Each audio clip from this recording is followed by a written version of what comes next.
You read the title of the video, but before we jump into it, I just want to share that I have my own card reveal for the upcoming Shadowverse set that they just announced, Academy of Ages, coming out at the end of this month. My reveal is going to be on March 25th on this channel, youtube.com/Ignideus. Now, I got to get this video out real fast because I have to sleep since I'm casting Shadowverse Open tomorrow. Speaking of Shadowverse Open, y'all should tune in later tomorrow, like I said, because not only is it gonna be a tournament in this mini expansion meta of Asphalt, but, you know, there might just be a special surprise for you waiting in the broadcast as well. That is to do with the news we're talking about today, okay? I won't say any more than that, but you're gonna want to tune in, twitch.tv/SVO_esports, or on YouTube as well. Okay, let's actually get into the talking now. The new set was announced, Academy of Ages, on, as usual, a Shadowverse channel broadcast. It's a story mode expansion to do with the newest world that we're exploring in the story mode. Looks like it's going to be about a bunch of schools in this world, and it introduces a new trait called Student, I believe? Academic is what it's called. Alright, that's the official English name. Let's take a look at the cards, and my brain is broken because of, well, so forgive me if I'm a little slow here. Fauna Handler, Forestcraft Silver Academic. If at least 10 allied Forestcraft followers have left play this match, gain Rush. Last words, put a fairy fun fact into your hand. And a fairy fun fact is also a main deckable spell, okay. 1 cost bronze academic spell, summon a fairy. If at least 5 allied forest followers have left play this match, evolve it. Ooh, that is spicy. If at least 10 have left play, draw a card. So this is essentially, isn't this essentially a better version of that gold spell from a while back? Let me just take a look at what it was called, actually. This one, Miracle Harvest. Very similar. Very similar. Not better, I guess, because it doesn't heal you in this case, like Miracle Harvest does, but it does have the academic trait, which is interesting, I think. What else about it? It is incredibly powerful, these two cards, honestly, because Fairy Forest just needs a little bit more support, I feel like, in order to become a prominent meta deck. The Evo version is going to very much benefit from Fairy Fun Fact, the one that runs Mammoth, if I'm correct. World Tusk, right? Let me just make sure that that's still in rotation before I start running my mouth here. But I'm pretty sure it still is. World Tusk Mammoth is indeed... Whoa! Is World Tusk from Omen? Or... It is from Omen! Oh my goodness, okay! That changes a lot. Okay, good thing I checked. So World Tusk Mammoth is from Omen. So the Evo Fairy variant that runs World Tusk as a potential finisher is not an option for Fairy Fun Fact or Fauna Handler here. But the aggressive version is still alive, just running Nobilis as well as Shining Valkyrie. And then you can supplement that now using Alice, right?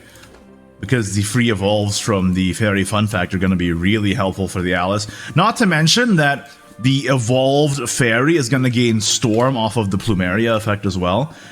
So this is, in general, really good support for the Fairy archetype for Forestcraft, which honestly it needs, because Forest is like struggling right now in the meta, frankly. Although I will say, in SVO, just a quick plug here, businessman, there was somebody in top 8 who brought Fairy and made it to the top cut, so hey, maybe this is just going to push it over the edge so that everybody sees the light. In general, though, I quite like both of these cards. I think the effect here of at least 10, maybe a lot, but you can just play this as a 1/1/1 that gives you a Fun Fact, and then Fun Fact, at least 5 to evolve is incredibly easy to do.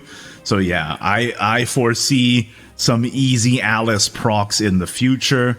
Alice is just going to be a goated card with this, right? getting easily that Storm to supplement your Plumeria and your Shining Valk and your Nobilis, of course. Yeah. I think this is going to be good. And not to mention, we've only seen 2 of the cards in this set. Who knows what other support this is going to get, right? Okay, Rune has by far the most cards revealed here, both legendaries and a gold, okay? So Anne and Greya are back. Let me just go ahead and check right now. I'm doing a little bit more, this is sort of off-the-cuff research here. Wow, Anne and Greya Royal Duo, Craig, and Mysteria, and Hannah are all still in rotation in this upcoming set. So Greya has the Mysteria and Academic traits, as well as Anne, Mysteria, and Academic. Let's take a look at Greya first. Put Greya's Ember into your hand on Fanfare. That's the one that deals 3 to an enemy follower for 1 play point. Wow, that's actually really strong. While this follower is in play, allied Mysteria followers can evolve for 0 evolution points? Wow! So you get free evolves off of Mysteria. Anne and Greya get the free evolve too, potentially. Hannah also has an evolve effect. That's not bad at all. Craig is kind of whatever. Okay, okay. I'm digging it. And it's more Mysteria spells to boost Craig, right? Oh, goodness. Oh, goodness me. That's actually... That might cook. All right. And we haven't even taken a look at Anne yet. Okay, Anne. That's really good. That's a really good card. Okay. Anne. It's a legendary Mysteria Academic, Ward, 3/3 Ward, Fanfare, and Summoning, which is the 2.55 Rush Ward that unsummons itself. If you've played at least 10 other Mysteria cards this match, give it Drain! Oh, wow! Evolve, put a random card with Enhance! Enhance from your deck! And recover 1 play point. What the heck? Am I missing something? Oh, it pulls Anne and Greya Royal Duo, doesn't it? It pulls Anne and Greya Royal Duo. Holy moly. So you pull Anne and Greya into your hand, and then you can start Mysteria boosting it, right? Mysteria boosting the Majestic Sorcery. Wow! Okay, they're really trying to make Mysteria work, it seems like. And you recover a play point. Goodness me. So on turn 5 going first, you can play Greya and Anne, evolve Anne, draw the Anne and Greya Royal Duo, and then play Ember as well if you need to clear the board, or, you know, save your Ember for when you need to Mysteria boost. And an Anne summoning with Drain is unreal. 2 play point, 5/5 Drain Rush Ward. If you've played 10 other Mysteria cards. Pair that with Mysteria Magic Originator. You can make some combos happen, man. Especially now that this gets free evolve with Greya. Oh, man. This might cook. We're going to have to see if they add any more Mysteria cards or if this is the end of the line for the entire archetype. But if they add even like 1 more Mysteria Enabler, like a Project or a Rights or something like that. If they retrain that or print a card similar... Yeah, Mysteria might be a real threat, man. I mean, Spell Boost is obviously gonna be Spell Boosting, but this might just be another avenue for Rune to mess you up, which is kind of funny, because they already have so many. Chess, Spell Boost, Sephi, and now Mysteria's back, I guess. Okay. This one is not Mysteria, it's just Academic here. Amaryllis, 1/03, Ambush. Put a Curse of Suffering into your hand. Whenever this follower takes damage, if it's not destroyed, randomly activate one of the following effects. It will not activate twice the same effect. So restore 1 to your leader, draw a card, Spell Boost. Okay. And on Evolve, while this is in play, your leader has the following effect. Your spells and leader deal +1 damage. Ooh. So you could use this as a combo piece? Amaryllis evolve and then your burn spells deal more damage? Is that anything? It also is just good because when this takes damage, you proc these effects, and the effects can be procced with the Curse of Suffering, which deals 1 damage to all followers 3 times at the end of each turn. Or sorry, 3 times in total once per turn for 3 turns. That was like the most clunky way I could have possibly explained that, but you get it. Anyway, so yeah, you play this Amaryllis. That's why Amaryllis has 7 defense, right? Because with the +1 damage, it'll deal 6 total, which is kind of crazy as a board clear tool, actually, now that you think about it. Evolve Amaryllis, Curse of Suffering, deal 2, deal 2, deal 2. It's kind of whatever, but the effects are nice, and you can also use it as synergistically with your other burn spells too. I think it's interesting. I don't exactly see where it fits right now. I don't think current spell boost, the iteration we have right now, makes room for this, really. I mean, you have Chakram, so you don't need the clear from Amaryllis. Chakram is just OP. Is Chakram still in rotation? Can we just check? Oh my god, it is. He's still here. Okay. Wow, he is much newer than I thought he was. Alright, so probably not going to be in the current build of Spell Boost, but I don't know. Well, first we're going to have to see the other academic support that we're going to get this set. And second, if we get another type of Spell Boost payoff, I guess. But, yeah, it's kind of weird. It's okay. Honestly, I'm more excited for the Mysteria. I'd rather just run Chakram instead of Amaryllis, though. Haven, Verdilia Rogue Professor.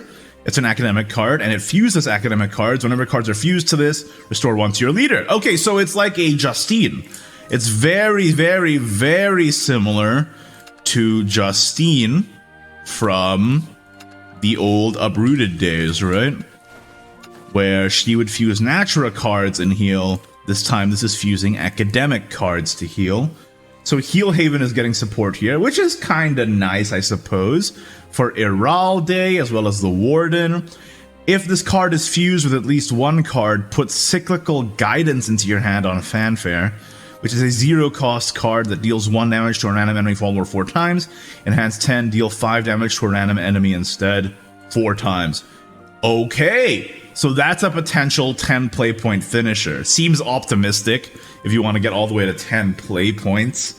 But with the addition of Sacred Sheep, looks like Control Haven now has a win condition.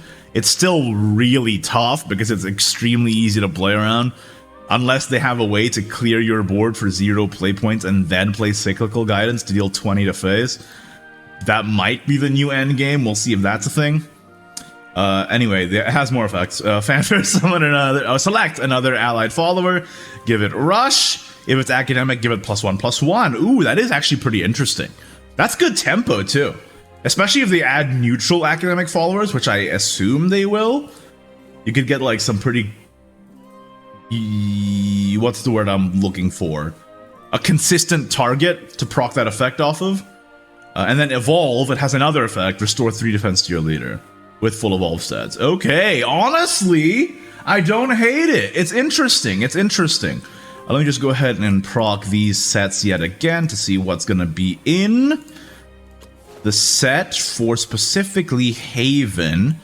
In terms of heal, Iralde is obviously going to be synergistic with this as a control style deck. Executor of the Oath is fantastic for this kind of deck. But I need to see it clear. I need to see a way that it clears the board 4-0 in a heal deck to then win on 10. I think the obvious answer to this deck is like just gonna be playing guys, and then what are they gonna do? Is there a way they can even clear board for 0? Because 10 play point, deal 4 damage, or deal 5 damage to a random enemy. Unless you get really lucky, your opponent's just gonna play stuff or kill you. Sacred Sheep will prevent the killing you part, but what about the playing stuff part? We're gonna need like a 0 mana Themis Decree or something. I don't know. We'll have to see. Right now, this seems incredibly optimistic. But if they reveal more stuff about it that support the heal archetype and give them a cheap way to clear, then maybe. If they print Wild Heart Guff from Hearthstone and give it to Haven, I will go insane. Because then they can do whatever they want. But I'm not seeing another way for Verdilia to work as a win con other than that or a like 0 cost clear. Alright. Well, I mean, you know what? No, it doesn't work, right? Because it's enhanced. I was gonna be like, what if you play multiple Verdelias, but then the enhanced one goes first, right? You can't play the 0 cost ones and then the enhanced one. Yeah, bummer. Okay, well, those are the cards revealed so far. Let me know what you think in the comments down below. And again, reminder, I have a reveal of my own March 25th on this channel. And, you know, you might want to tune in for the SVO tomorrow because there might be something for you there too. Wink, wink, nudge, nudge. Now let's talk about the important thing, okay? Video's not over. Hatsune Miku's in Shadowverse now, and I'm losing my GD mind. What is this? I don't think anybody expected this to happen. And frankly, I'm spending a lot of money to get this leader because, to be honest, I'm not super happy with this. It is a gacha leader. As far as, yeah, here, you can get Hatsune Miku getting the leader card in the special pack. It is a gacha leader similar to the Kimono Masamune and the Kimono Aurelia, and it's releasing from the release of the pack until April 26th. So you have about a month to roll on a special banner to get her. Not a huge fan of that, frankly. It's very FOMO-inducing, I must say. It is replacing Plumeria as like an alt art of Plumeria. So hey, maybe Fairy will be good because then you can play Hatsune Miku. Like I said, it's I wasn't a huge fan of it when the kimono leaders happened. I'm not a huge fan of it now. But frankly, am I gonna spend money on it? Yes. I'm sorry. In my personal opinion, Shadowverse is like quite free to play anyway, so there's not actually that much to spend money on. This is maybe a dangerous precedent, but listen, it's Hatsune Miku. I'm buying it. I'm sorry. All right. Well, in general, what are my thoughts? Academy of Ages. I'm curious to see how they support both like previously defunct archetypes and potentially ones that never came to fruition in the first place. But overall, I really hope academic isn't that big of a deal, if that makes sense, which might be a surprise considering it's the entire theme of the set. But I'm a little bit sick of them introducing traits that aren't relevant outside of the set ever. You know, festive and condemned and this and that. It just feels like every single set now they're introducing a new trait that then never gets supported down the line. So, you know, I'm just wary about that, really. But in terms of supporting, like, decks, so far this is pretty exciting. Especially the Forest and Mysterio stuff. Anyway, that's going to be it from me on this video. Sorry, it was a little bit rambly and not coherent. I'm trying to get this out ASAP and then go to sleep. Like the video if you did. Don't if you didn't. Subscribe for more Shadowverse content and Academy of Ages hype in the very near future. Let me know in the comments below what you think, and I'll see y'all next time. Bye-bye.